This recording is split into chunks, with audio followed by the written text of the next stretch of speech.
Hey, Brandon here. Welcome to the channel and thanks for tuning in. Got a great show for you today. We're going to talk about my top 10 wide receivers headed to the NFL draft and potentially and should all become valuable rookie picks in our 2024 rookie draft. If you play Dynasty, you play Fantasy, and you're looking for a YouTube channel out there to get you ready for your 2024 rookie drafts and beyond, hit that subscribe button. This channel is dedicated to the rookie scouting season. I recently dropped my running back show. I'm going to talk about my top 10 wide receivers. We'll be dropping a QB and tight end show very similar to this.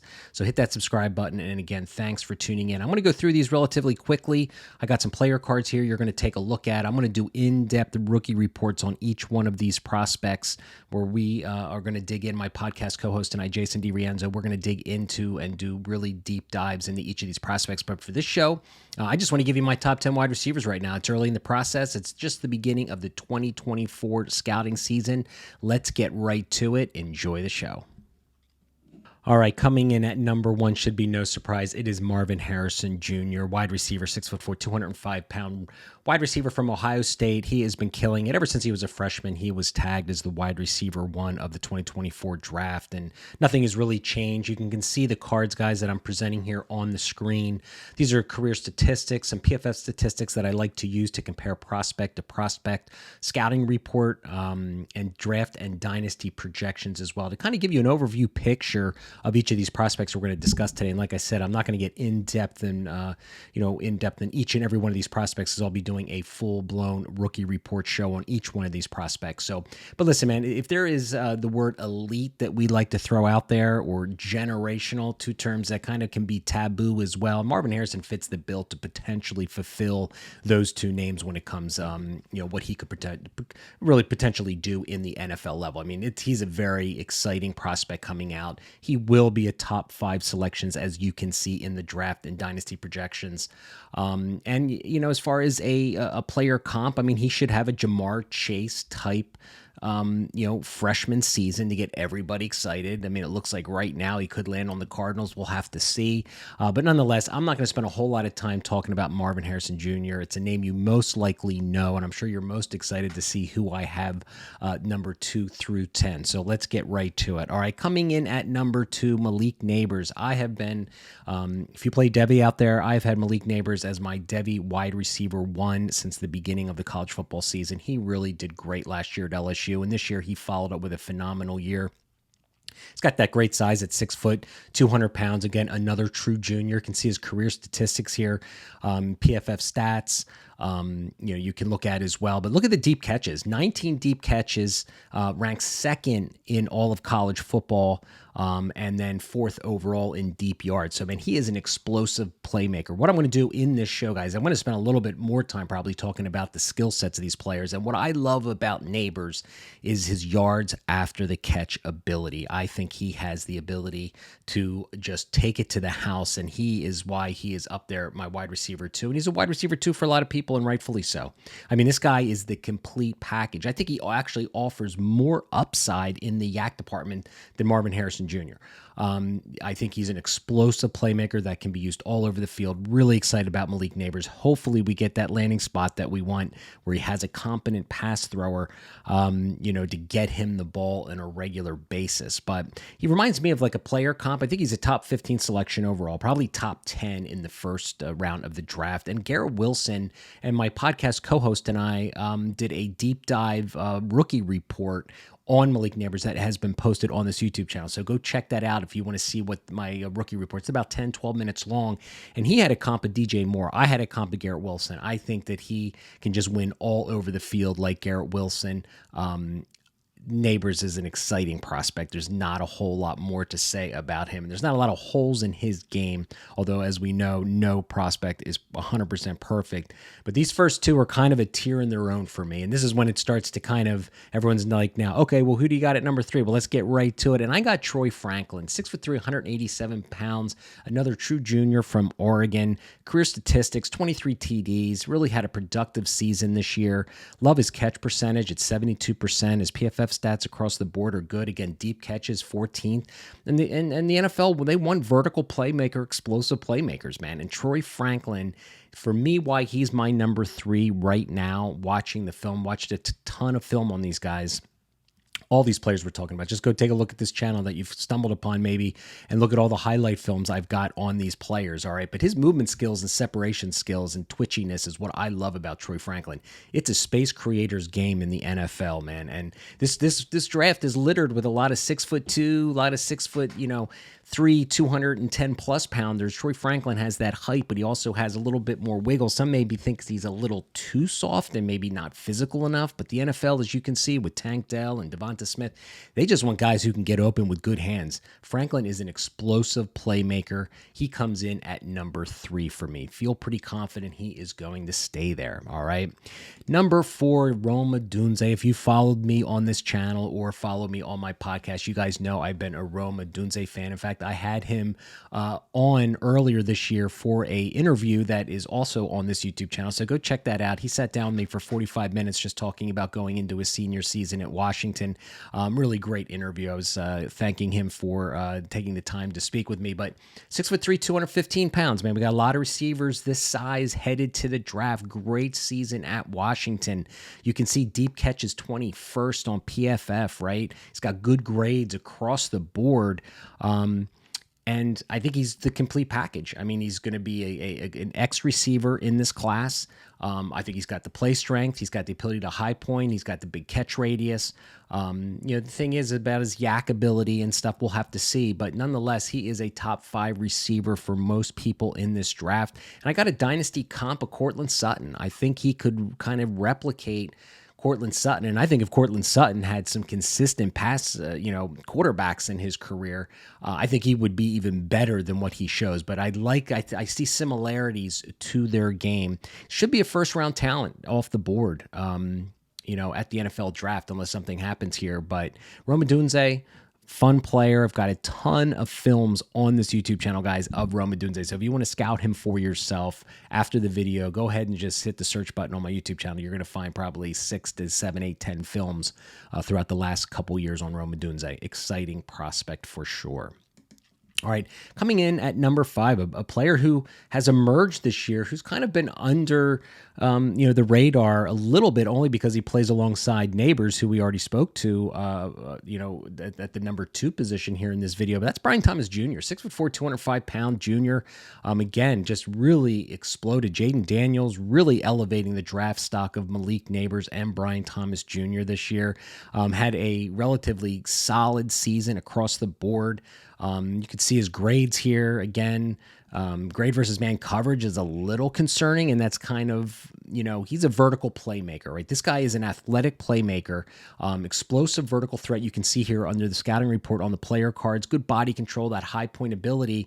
Is he going to be a yards after the catch creator, and his short area quickness is in the short and intermediate route running is something that we're going to want to see a little bit more of. But right now in the draft, given the other options right now, I love what he brings to the table. Now, Brian Thomas Jr. may surprise us and go back to LSU as a senior. There's another player here we're going to talk about shortly that also might declare and go back to college. But right now, Brian Thomas Jr. goes to the NFL draft. He is going to be my number 5 receiver on the board. And of course, these are all going to change a little bit. We're going to watch more film. We got the combine, all sorts of stuff here, but early in the scouting season, Brian Thomas Jr. is an explosive playmaker the NFL is looking for. Got that height, and he's not too big, so he's got that elusiveness to him a little bit, but he's an explosive vertical threat the NFL, I think, is going to be excited about. Coming in at number 6, Ladd McConkey. I am a huge Ladd McConkey fan. I have been a Ladd McConkey fan ever since the end of last season, college football, where he really made a name for himself. Now, he was dinged up early in the year this year and was slow to kind of get on track. But Ladd McConkey, if he hadn't gotten injured this year, 6', 185-pound junior, again from Georgia, who is just another space creator. This guy could be one of the best route runner in this class, as far as I'm concerned. I love his suddenness. His yak ability is fantastic. He's elusive. He's got those intangibles. He's a tough player. Kirby Smart says nothing but great things about this kid as a teammate, learning the game. I just think he can just create space. And for me, from a wide receiver scouting standpoint, that to me is what the most exciting thing is if you've got a guy that can create space anywhere all over the field, not just vertical, not just like really short, but all over. I think Ladd McConkey's just a smart IQ player. You can see the PFF stats here. They're assuming he's going back to college because you don't even see him all filled in, but I put the images on here anyway. I had to get him in my top 10 list without a doubt. There is a chance after the national title game, Georgia's going to play in. It looks like he is going to play, so that means he might be coming back to college. But if he doesn't, I think he's an underrated wide receiver. If he does go back to college, he's going to be a top, pretty much the same position that I'm in right now with him in my top 6. All right. Coming in at number 7, another favorite, probably wide receiver of mine in this draft. This cat is tough. Malachi Corley, 5'10", 210 senior. Now, the reason I have him here at number 7 is I think he brings something different to the slate of wide receivers headed to the NFL draft. This guy is just a phenomenal, tough, physical football player who turns into a running back with the ball in his hands. All right, so he's not going to beat you, downfield on a vertical, but this guy's going to work the underneath routes, and he's going to be a quarterback's best friend. He was really productive his junior and senior years. He's going to the Senior Bowl this year. I can't wait to watch him with the route running drills at the Senior Bowl. I have a feeling he could put on like a Tank Dell kind of show where he goes down there and just really creates space with those drills. But he is an explosive physical playmaker, and I love physicality when it comes to wide receivers in all positions, obviously in football. But this guy is a bulldog to get down. You're a defensive back, and you're approaching Corley one-on-one with the ball coming to your hand, coming towards you. You better, bring it to the table because this guy is going to lay a lick on you. I have a comp here of Christian Kirk.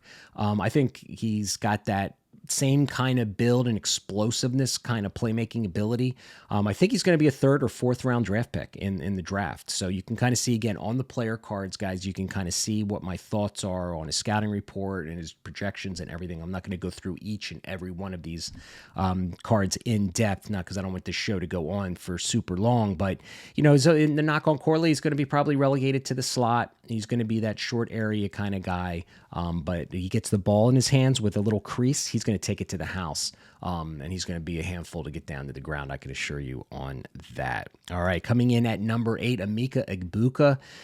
There's whispers of him actually going back to Ohio State, him and Trevion Henderson together. So I wouldn't be surprised. I am lower on Egbuka than most people you're probably going to see who do these top 10 lists. I think Egbuka had a very unproductive season this year. I know his quarterback play with McCord wasn't great, but I was expecting more. I know he was battling a few injuries, but he's battled injuries a little bit throughout each and every one of his seasons, it seems like. I was expecting more. So maybe, but he's a great playmaker when it comes to the short area quickness and attacking space. The one thing when I watch Egbuka's film that I wish I saw more of was a vertical prowess of working vertical down the field. Everything you watch his films, I've got many on this YouTube channel, and in my dashboard subscribers, we did all 22 film review and breakdowns of him, where he really wins, in the first 20 yards of the line of scrimmage. That's where most of his routes are run. So, I just don't see that vertical explosive playmaker. He's going to be a great possession receiver in the NFL, but I think there's other guys in this class that provide a little bit more upside. And there's whispers he might go back to Ohio State for senior year. People would be surprised, but I wouldn't be. Some guys just maybe want to go back to college and try and win a national championship and just maybe mentally aren't ready for the big stage of the NFL. All right. But you can see my comp here for him is really his predecessor, Jackson Smith-Njigba. I think he kind of has the same game as him and watching them. Now, draft capital, he's going to be a 1st or a 2nd round. I wouldn't be surprised if he slips into the 2nd round. But it'll probably be the late 1st if I had to guess. All right. So coming in at number 9 for me is Devontes Walker Jr., 6'2", 200-pound wide receiver from UNC. Really just transferred to UNC this season. Had to, I think, sit out 5 games or so for eligibility concerns. But when he did arrive on stage, I have a film on this YouTube channel of his game against Miami, where it was his breakout game, and he showed all of the vertical playmaking threats that the NFL teams and us in the fantasy community love to see. He's got good ball tracking ability. He's got excellent speed with the ball in his hands. The big concern with him is going to just be his route tree, all right, and what he can do. You can't just win vertical in the NFL, right? You got to be able to work.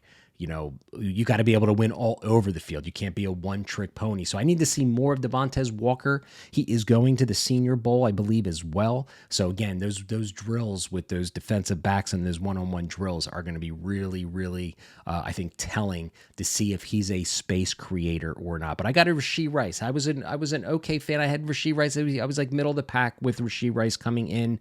He seems to be excelling in Kansas City. I can see Devontes Walker kind of having a same role on a team. I don't think Rashee Rice is going to end up being the number one receiver on Kansas City. I think they're going to get somebody else, but I think he'll settle in as a wide receiver too. I see Devontes Walker in the future. I think this is going to be a developmental type player as well. It's not going to be a guy I think is going to come in and immediately make an impact. I think he's going to need to have a little bit more time to develop, but nonetheless, an exciting player that will be drafted most likely in the second round of our rookie drafts. All right. And coming in at the end is Keon Coleman, a name you've been probably waiting for. 6'4", 215-pound junior.